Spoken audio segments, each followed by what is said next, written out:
Welcome to today's video where we're diving into the fascinating historical inspirations behind Gladiator 2. This highly anticipated sequel doesn't just expand on the original's gripping story, it weaves in some incredible historical elements. From power-hungry emperors to extravagant naval battles in the Colosseum, we'll break down 4 factual additions to the film and explore the real evidence behind them. Let's begin.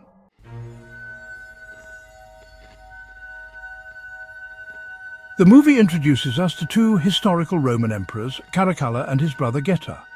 After their father, Septimius Severus, passed away in 211 AD, the brothers were left to rule as co-emperors. What could possibly go wrong? Well, everything. This power-sharing agreement quickly became a recipe for disaster. The brothers hated each other so much that they divided the imperial palace into 2 separate wings, with neither wanting to cross into the other's territory. Ancient historian Cassius Dio paints a vivid picture of this animosity, describing constant arguments, mutual distrust, and competing political alliances. Their division extended to the empire itself, with the citizens of Rome taking sides in their feud. Eventually, Caracalla had enough. In what has to be one of the most infamous moments in Roman history, Caracalla invited Geta to a peaceful reconciliation meeting, only to have soldiers ambush and assassinate him in their mother's arms. Talk about family drama. The sequel is set to depict these historical events, capturing the rivalry and betrayal that shaped their short-lived co-rule. This story isn't just about a brotherly spat. It shows how personal vendettas could shape an entire empire.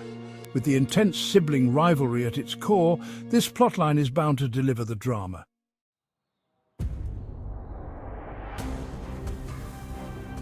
Next, Gladiator 2 takes us to a scene that sounds almost too incredible to be true.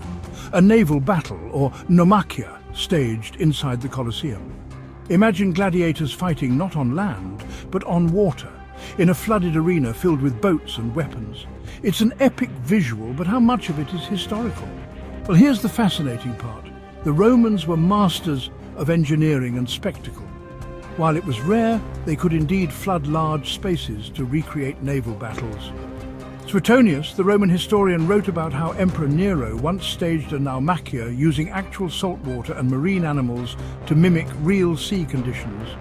Other emperors like Augustus and Claudius also held naval battles, though these were usually in artificial basins or lakes, specifically designed for such events. As for the Colosseum itself, while there's no concrete evidence it was regularly used for naval battles, there are accounts suggesting it could be flooded. Some scholars believe early drainage systems in the Colosseum were designed with versatility in mind, enabling such spectacles. In Gladiator 2, this creative leap is grounded in Rome's obsession with larger-than-life entertainment, making it both plausible and thrilling. Whether entirely historical or not, this scene encapsulates the grandeur of Roman games, where no expense was spared to keep the crowds entertained.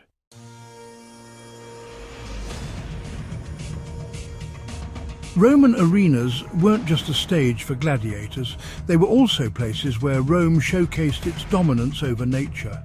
In Gladiator 2, we'll see exotic animals like rhinoceroses and baboons brought into the fray.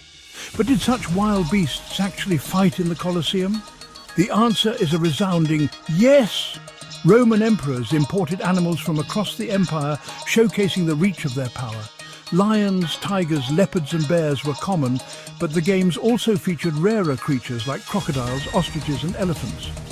Emperor Commodus, the antagonist of the original Gladiator, was even said to have personally killed a giraffe during one of his arena performances. Pliny the Elder, the famous Roman naturalist, described some of these spectacles in his writings. He noted how exotic animals were brought from Africa, the Middle East, and even India. In one famous event, Pompey the Great showcased a staggering 600 lions in a single games festival. However, the idea of gladiators riding or battling on these creatures, like what we might see in Gladiator 2, is more artistic license than historical fact. Still, the presence of wild beasts adds a layer of authenticity to the sequel's world building.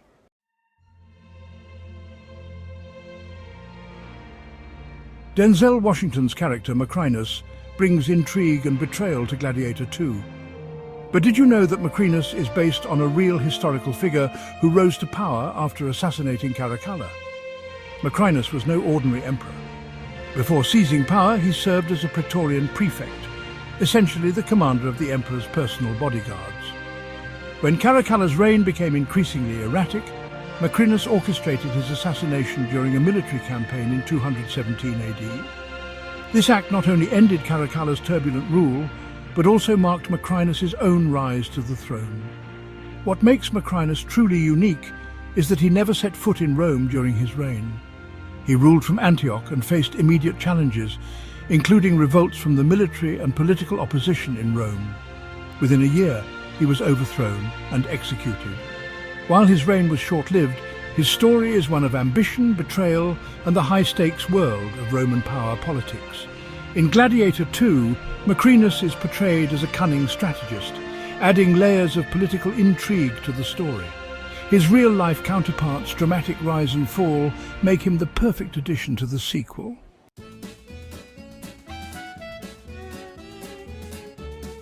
So there you have it.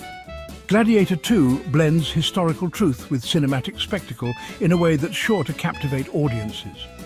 From the cutthroat rivalry of Caracalla and Geta to the engineering marvel of Naumachii, from the exotic beasts of the arena to the scheming rise of Macrinus, the film brings the grandeur and brutality of ancient Rome to life.